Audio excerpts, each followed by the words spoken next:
For 300 years, Venice was the wealthiest city in Europe. It controlled the trade routes between Asia and the West. Every spice that reached a European kitchen passed through Venice first. Then, in 1498, a Portuguese sailor sailed the long way around Africa to India.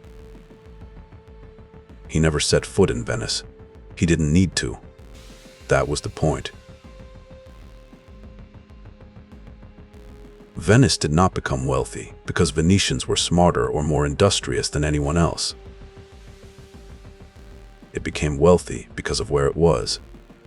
Sitting at the top of the Adriatic Sea, at the meeting point of European land routes and Mediterranean sea lanes, Venice was the only practical gateway between the markets of Asia and the consumers of Europe.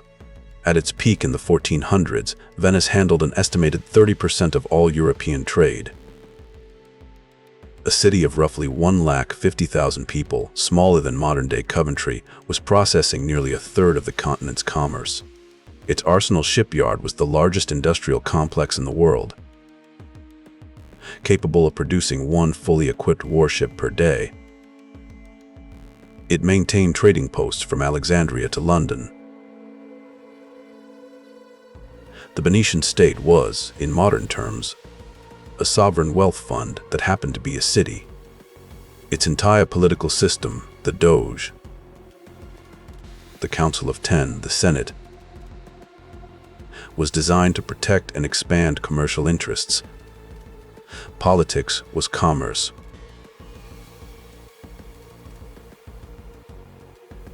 Commerce was survival.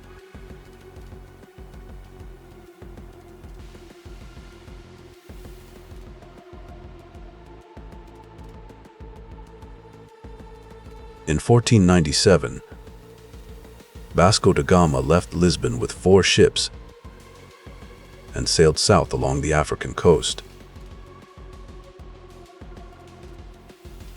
He rounded the Cape of Good Hope in November, the point where the Atlantic meets the Indian Ocean.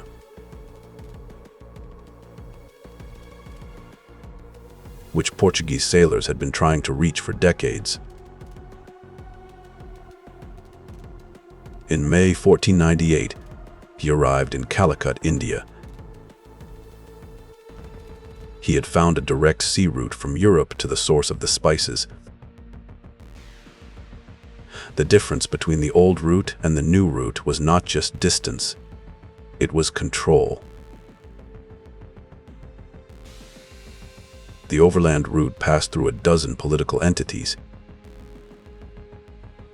each taking its percentage, each creating friction and delay and risk.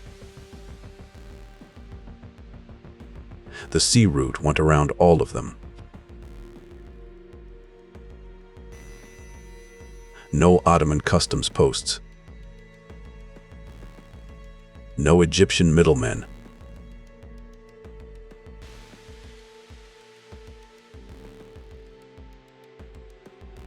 No Venetian markup. Just ocean.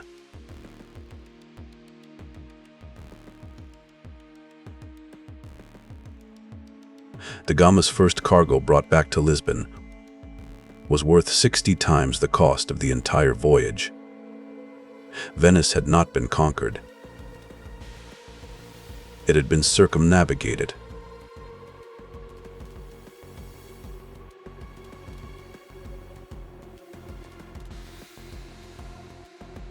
In 1500, Venice was still the dominant power in Mediterranean trade.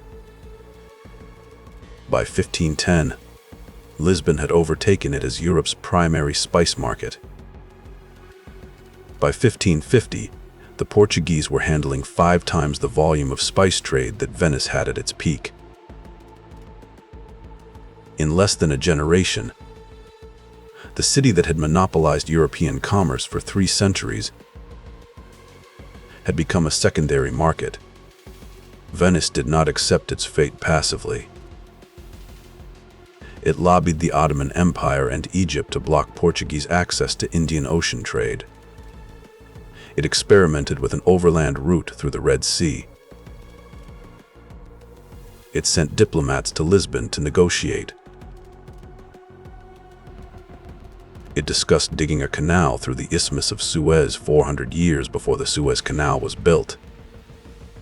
None of it worked. The sea route was simply cheaper and faster than anything Venice could offer. What Venice could not do was uninvent the sea route.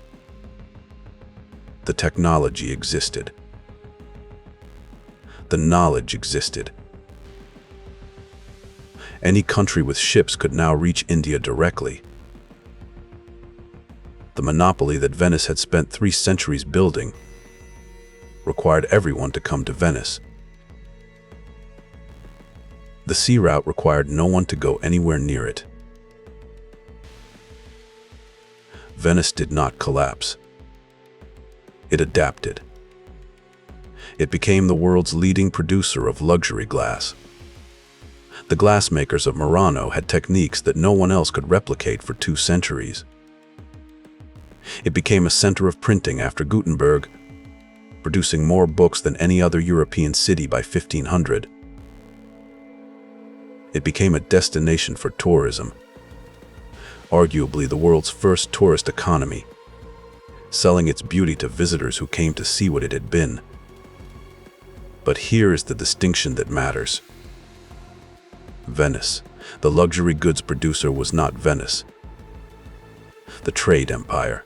It was smaller, less powerful, less wealthy in relative terms. It had not grown into something new. It had shrunk into something survivable. The city that once processed 1/3 of European commerce now made beautiful glass for people to take home as souvenirs. Venice lost its monopoly because a Portuguese sailor found a route that made the monopoly unnecessary. No invasion. No corruption, no political failure.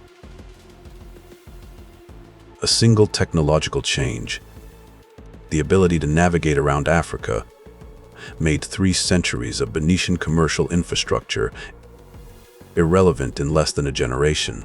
The city did not fall. It was bypassed. And being bypassed, it turned out, was worse than being defeated. A defeated city can be rebuilt. A bypassed one cannot be unbypassed. Venice did not see it coming. It had no reason to. For 300 years, the geography had been fixed.